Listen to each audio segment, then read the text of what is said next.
महायुतीच्या मंत्र्यांमध्ये पालकमंत्री पदावरून अजूनही धुसफूस सुरूच आहे। नाराजीबाबत राष्ट्रवादीचे पालकमंत्री खदखद व्यक्त करण्यात आघाडी घेत असल्याचं पाहायला मिळते। आवडीचा जिल्हा न मिळाल्याने नाराज असलेल्या पालकमंत्र्यांमध्ये राष्ट्रवादीच्या मंत्र्यांची संख्या जास्त आहे।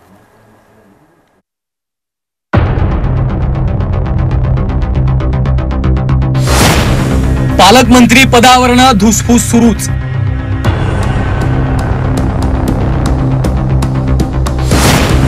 पालकमंत्र्यांमध्ये नाराजी कायम।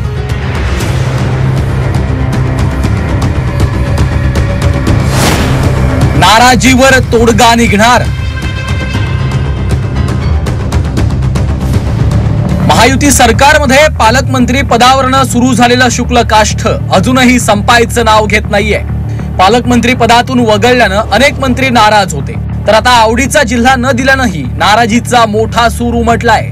हिंगोलीचे पालकमंत्री नरहरी झिरवाळ यांनी आपल्या मनातली खदखद बोलून दाखवली आहे। गरीब असल्यानं मला गरीब जिल्ह्याचं पालकमंत्री केल्याचं झिरवाळांनी म्हटलंय। हे अल्प आहे, गरीब आहे, पाण्यापासून वंचित आहेत, MIDC पासून वंचित आहेत, अशा ठिकाणी माझ्यासारख्या गरीबाची नियुक्ती केली म्हणजे नेमकं काय ते मी शासनाला विचारणार, अशा पद्धतीने मी सांगितलं। झिरवाळांनी आपल्या मनातल्या भावनांना वाट करून दिली, मात्र ते अजित पवारांना फारसं रुचलेलं दिसत नाहीये। झिरवाळांशी बोलून त्यांचा गैरसमज दूर करू असं सांगून अजितदादांनी या वादावर पडदा टाकण्याचा प्रयत्न केलाय। मी त्यांना विचारीन, दर मंगळवारी आमची मीटिंग असते, अशा पद्धतीचं वक्तव्य केलेलं असेल तर ते योग्य नाही। मी त्यांच्याशी चर्चा करून काय गैरसमज झालेला असेल तर तो दूर करेन। नरहरी झिरवाळांच्या खदखदीवरून विरोधकांनी देखील सत्ताधाऱ्यांवर निशाणा साधलाय। झिरवाळांना गरीब म्हणणं हा अदानींचा अपमान आहे, अशी मिश्किल टिप्पणी संजय राऊतांनी केली। झिरवाळांना गरीब म्हणणं म्हणजे हा गौतम अडाणीचा अपमान ठरेल। त्यांना शरद पवार साहेबांनी असं इतक्या शिखरावर नेलं आणि त्यांनी शरद पवार साहेबांच्या पाठीतच खंजीर खुपसलं, हे गरीबाचं लक्षण नाही। गरीब माणूस हा प्रामाणिक असतो, निष्ठावान असतो, खाल्ल्या मिठाला जागतो।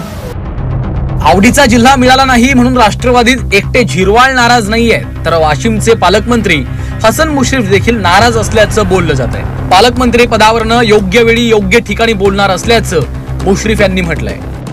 त्याबद्दल आता आपण जिथं योग्य ठिकाणी बोलायचं तिथं अजितदादा पवार आमचे नेते आहेत त्यांना बोललेलं आहे, श्रद्धा आणि सबुरी ठेवलेली आहे। रायगडच्या पालकमंत्री पदावरून राष्ट्रवादी आणि शिवसेनेच्या मंत्र्यांमध्ये रस्सीखेच सुरू आहे। पालकमंत्री पदाबाबत मुख्यमंत्री आणि दोन्ही उपमुख्यमंत्री निर्णय घेतील, मात्र पदाची इच्छा व्यक्त करताना कशा पद्धतीने व्यक्त करणं महत्त्वाचं आहे असं महिला आणि बालविकास मंत्री अदिती तटकरेंनी म्हटलंय। राज्याचे मुख्यमंत्री देवेंद्रजी फडणवीस साहेब, आदरणीय एकनाथजी शिंदे साहेब आणि आमचं नेतृत्व अजितदादा हे त्या संदर्भातला योग्य तो निर्णय घेतील आणि ज्याला त्याला ती जबाबदारी त्या निमित्ताने मिळेल। आमच्या सगळ्यांची मिळून एकमेव जबाबदारी आहे की राज्यामध्ये जिल्ह्यामध्ये कायदा व सुव्यवस्था ही त्या ठिकाणी राहिली पाहिजे आणि पदाची इच्छा ही व्यक्त करणं याच्यामध्ये काही चूक किंवा वावगं नाही, पण ती कशा पद्धतीने आपण करत असतो याला अधिकाधिक महत्त्व आहे। पालकमंत्री पदाचं वाटप झाल्यानंतर महायुतीमध्ये राष्ट्रवादीतूनच सर्वाधिक नाराजीचा सूर उमटलाय। आपल्याच नेत्यांची नाराजी थोपवणं हे अजित पवारांच्या समोर आव्हान असणार आहे, त्यामुळे हा आमचा अंतर्गत विषय असल्याचं सांगत अजितदादांनी यावर अधिक बोलणं टाळलंय। मुश्रीफ नाराज आहेत पालकमंत्री पदा, मी योग्य वेळी बोलेल योग्य ठिकाणी असं असेल। ठीक आहे, हे तू माझ्या राष्ट्रवादीच्या कुठल्या मंत्र्यांची काही काळजी करू नको। अजित पवार खंबीर आहे, हसन मुश्रीफ, त्याच्यात नरहरी झिरवाळ जे कुणाचं असेल त्याचं मी बघित। दर मंगळवारी माझ्या इथं बऱ्याचशा पत्रकारांना माहिती आहे की राष्ट्रवादीची मीटिंग असते, तिथं राष्ट्रवादीच्या सगळ्या आमदारांना सगळ्या मंत्र्यांना निमंत्रित केलेलं असतं। जर कुणाचं काय असेल, वेगवेगळ्या प्रकारचे समस्या असू शकतात, त्या मांडण्याचा अधिकार आहे, परंतु ते तुमच्या पुढे मांडायच्या ऐवजी माझ्या पुढे मांडा असं मी त्यांना सांगितलं। पालकमंत्री पदाचं वाटप होऊन बरेच दिवस झाले, तरी सुद्धा महायुतीमधील मंत्र्यांमध्ये सुरू असलेली धुसफूस थांबता थांबेना झाली आहे। त्यामुळे पालकमंत्री पदाच्या नाराजीचा तोडगा कसा काढला जातो हे पाहणं महत्त्वाचं आहे। ब्युरो रिपोर्ट, झी24 तास, मुंबई।